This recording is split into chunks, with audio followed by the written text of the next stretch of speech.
Ouais, c'est bien réglé. Bonjour à tous, c'est Gabriel, j'espère que vous allez... Pardon, je suis en train de donner des coups de pied à mon trépied, tout va bien, on est content. Aujourd'hui, on se retrouve pour une nouvelle vidéo sur le Panasonic GH5 et il y a la caméra qui me... Oula, faut que je n'oublie pas de respirer. Qui est la caméra qui est en train de me filmer juste maintenant. J'ai fait une review il y a un petit moment de ça déjà. Et elle a beaucoup plu. Donc, ma review c'était 2 mois après le GH5 et maintenant bienvenue dans 11 mois après le GH5, après l'arrivée du GH5. On va juste un peu compléter ce qu'il y a à compléter. Je vais commencer par vous donner mes astuces de comment je l'utilise et ensuite je vais vous montrer mes optiques que j'utilise avec ce petit GH5. C'est parti.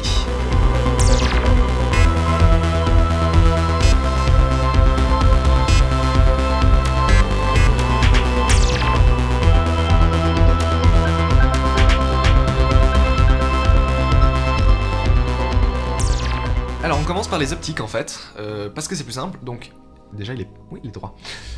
Alors, j'ai 3 objectifs pour le GH5, bon, j'en ai quelques autres mais je les compte pas parce que je les utilise pas.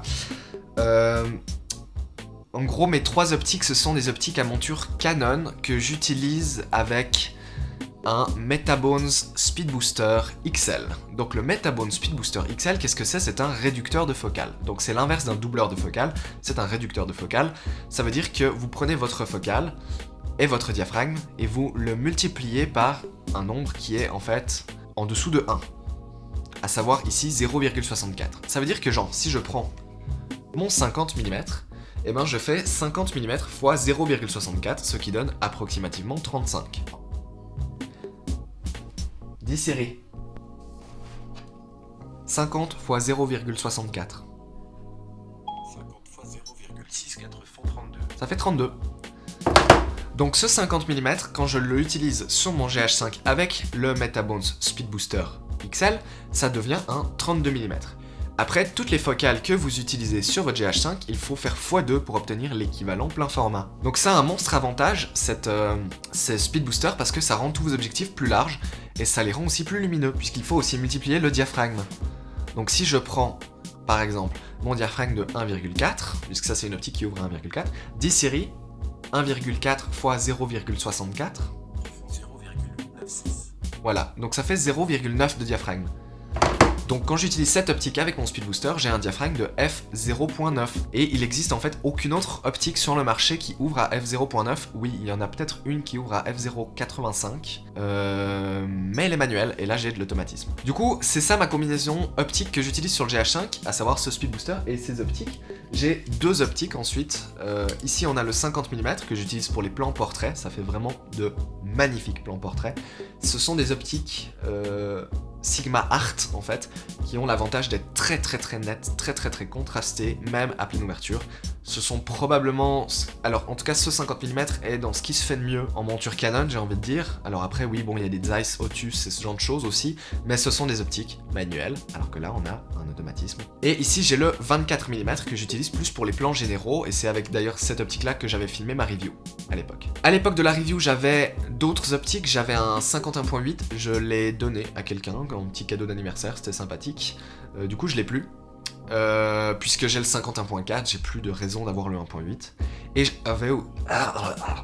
j'avais aussi le magnifique 85 1.2 de chez Canon, qui est une magnifique optique, mais elle était lourde, elle était lente, lourde et lente, du coup je l'ai vendu pour financer le 51.4 qui est beaucoup plus polyvalent, surtout 50 c'est plus facile à utiliser et dans le cinéma, les longues focales sont en fait assez peu utilisées, sauf pour des effets de style bien sûr, mais en général on utilise plutôt des grands angles, même pour filmer un sujet, un grand angle c'est plus pratique en général, puisque ça permet d'être plus proche de son acteur et de pas avoir à diriger son acteur depuis 15 km.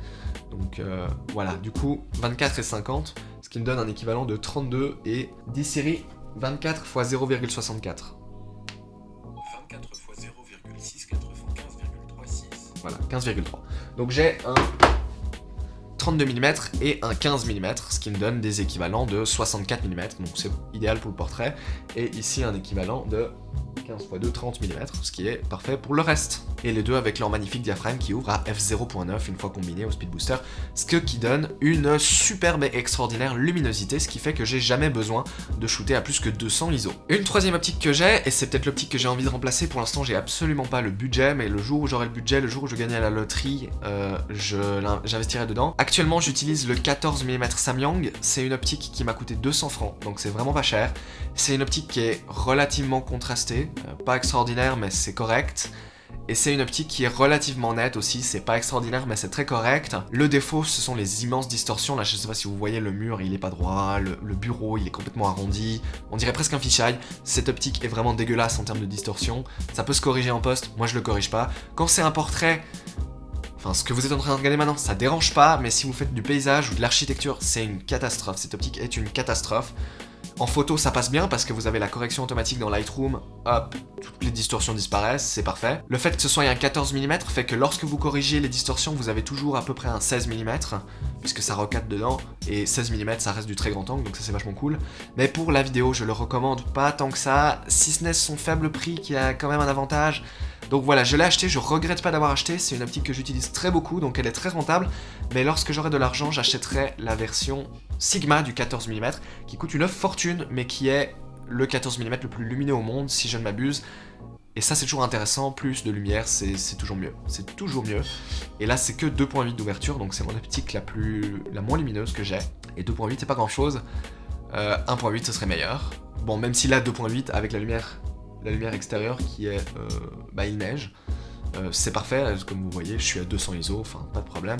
Ça reste que si je pouvais avoir du 1.8, ce serait toujours un petit plus, ça me permettrait de flouter mon arrière-plan, et ça c'est cool. Voilà, donc ce sont mes trois optiques, le 14 mm, 14 x 0,64, 8,96, donc j'ai un 9 mm ici, 9 mm x 2, ça fait 18.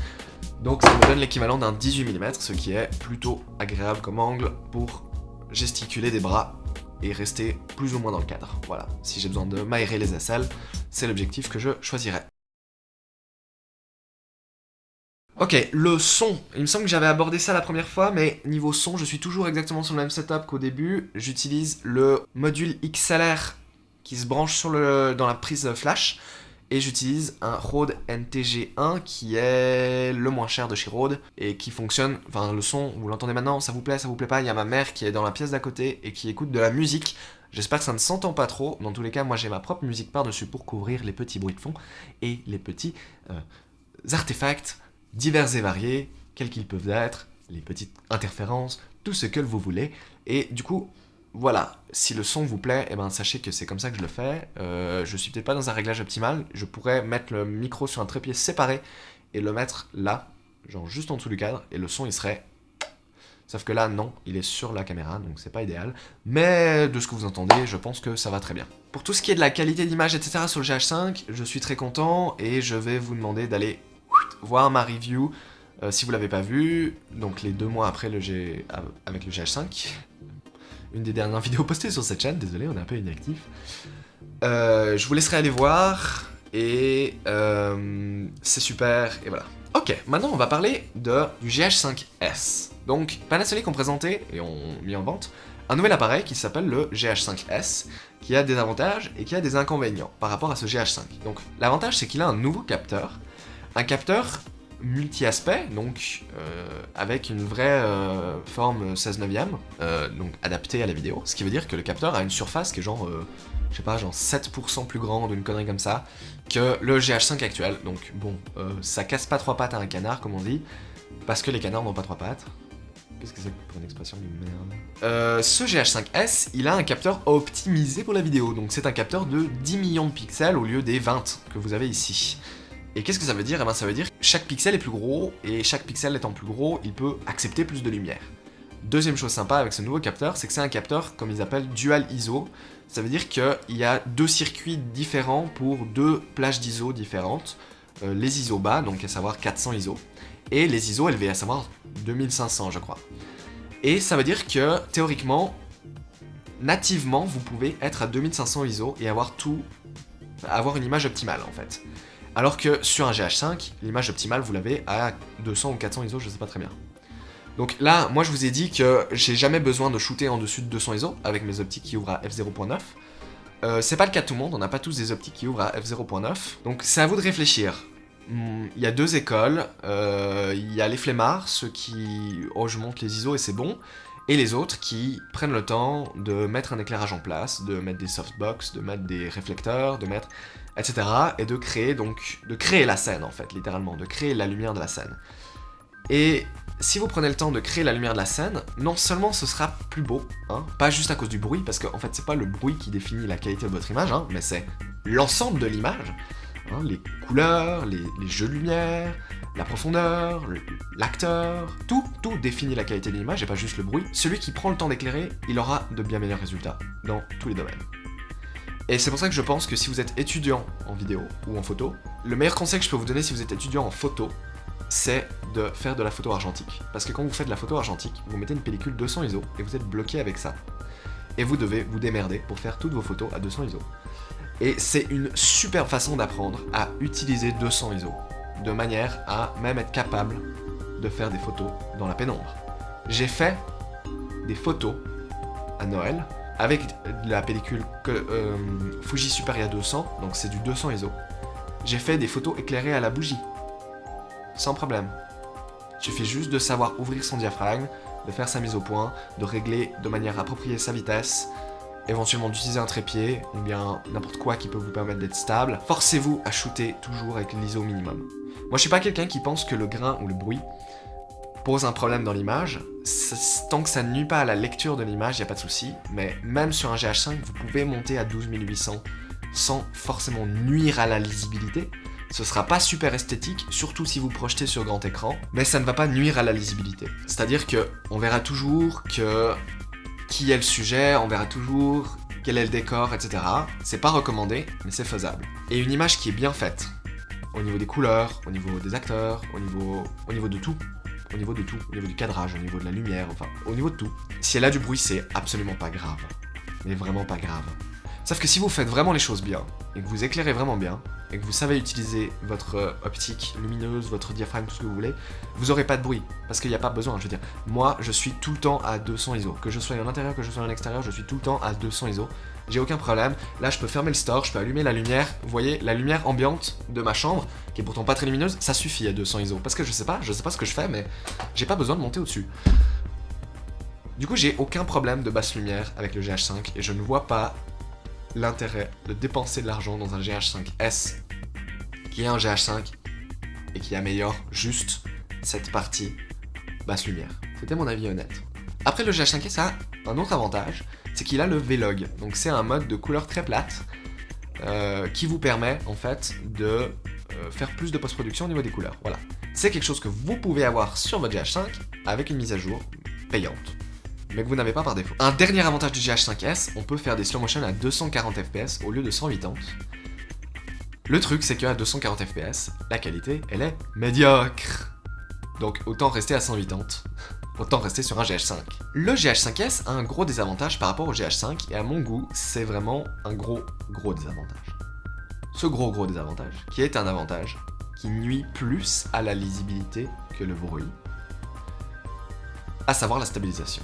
Le GH5 a, et j'en ai beaucoup parlé dans ma review, ce système de stabilisation révolutionnaire qui en fait fait que n'importe quel objectif que vous montez sur votre appareil, eh ben, il est stabilisé. Et ça c'est trop un truc génial. Et une fois qu'on s'y est habitué, on peut plus s'en défaire. Moi je suis quelqu'un qui shoot, alors je fais beaucoup de plans sur trépied comme vous êtes en train de voir maintenant. Je fais aussi beaucoup de plans à main levée, quand je fais des petits films, des petits trucs, des vlogs, tout ce que vous voulez, à main levée. Et la stabilisation, ça nuit, enfin ça permet d'avoir une lisibilité de la vidéo qui est inégalable. Ça vous permet de voir les choses beaucoup mieux. Parce que quand ça tremble dans tous les sens, on voit rien, on comprend rien. Avoir une stabilisation, à mon goût, c'est bien plus important que d'avoir des ISO élevés. Parce que, même s'il y a du bruit, on arrive toujours à comprendre ce qui se passe dans l'image. Ce sera pas esthétique, mais ça fonctionne. Alors que si ça tremble dans tous les sens, eh ben, on a juste envie de vomir. Et le bruit, ça ne crée pas une envie de vomir comme le manque de stabilisation, ça le crée. Donc à mon goût, le GH5S n'a pas de raison d'être. Au revoir. Full camp. Et c'est aussi une raison pour laquelle je n'achète pas des vraies caméras du type Blackmagic, du type... toutes ces vraies caméras qui n'ont pas de stabilisation non plus. Alors oui, vous pouvez toujours utiliser des optiques stabilisées. Effectivement, c'est vrai. Mais est-ce que vous avez des optiques stabilisées qui ouvrent à f0.9 ? Eh ben non, ça n'existe pas. Donc voilà. Et à un moment donné, il faut faire un choix. Et moi, le choix de la stabilisation, je l'ai fait. Et je crois que même si aujourd'hui je devais acheter un GH5, je prendrais GH5 et pas le S pour cette stabilisation. Du coup, on m'a demandé dans les commentaires qu'est-ce que je pense du A7S2. Alors le A7S2, eh ben, on va revenir sur l'histoire des ISO. Hein, le A7S2, il est connu pour être bon en ISO. Niveau qualité d'image, on est sur à peu près ce qui se fait de mieux, parce que Sony, c'est à peu près les meilleurs. D'ailleurs, le capteur du GH5 est probablement un capteur Sony, si je ne me trompe pas. Le A7S2, il a quand même un capteur qui est 4 fois plus grand, donc ça a des avantages si vous utilisez des optiques vintage, puisque ça veut dire que n'importe quelle optique que vous utilisez, elles seront optimisées pour le 35 mm, elles seront donc optimisées pour le full frame du Sony. Donc ça, c'est pratique. Et c'est ce qui m'a fait vraiment hésiter à prendre un Sony. À part pour ce détail spécial, je ne pense pas que le A7S2 soit fait pour moi. Alors, j'ai eu personnellement le A7R2 pour la photo, et c'était un appareil absolument insupportable. Il est très chiant à utiliser, il est pas agréable en main, j'arrive pas à cliquer tous les boutons, il y a rien qui va. Cet appareil est insupportable, la batterie elle tient pas, Non, c'était un appareil insupportable, je l'ai gardé genre 3 mois, je l'ai vendu. Après je l'ai vendu, et c'est une des meilleures choses que j'ai fait de ma vie, et une des pires choses que j'ai fait de ma vie, c'était d'investir là-dedans, parce que j'ai perdu beaucoup d'argent en plus avec ce Sony. Parce que vu qu'il y a un nouveau Sony qui sort tous les 6 mois, entre quand je l'ai acheté et quand je l'ai vendu, il a descendu de moitié du prix. Genre, en fait, entre quand je l'ai mis en vente, il valait 3000 passé, et quand je l'ai vendu, il valait plus de 2409. Mais comment vous voulez que je fasse, moi? Et comment vous voulez que je fasse? Les gens, ils m'envoyaient des messages, bonjour, vous êtes en train de vendre un Sony d'occasion plus cher que ce qu'il coûte neuf. Et j'étais là genre, mais non, c'est pas possible. Et je vais checker sur un magasin, putain, le prix, il avait tellement descendu. Non mais Sony, moi, je crois que j'arrête. Hein. Voilà. Hein. J'ai assez donné. Hein. Non. Du coup, non. A7S2, pour moi, c'est un non. On va vite parler de la GH5, voilà, pour la photo. Alors, le truc dommage, c'est que j'ai pas des optiques autofocus. Alors oui, j'en ai, elles sont autofocus, celles-là, là, les deux petites. Mais c'est pas de l'autofocus super efficace parce que ce sont des adaptateurs, basiquement, donc c'est pas extraordinaire. Cela dit, j'ai quand même l'autofocus, donc c'est cool.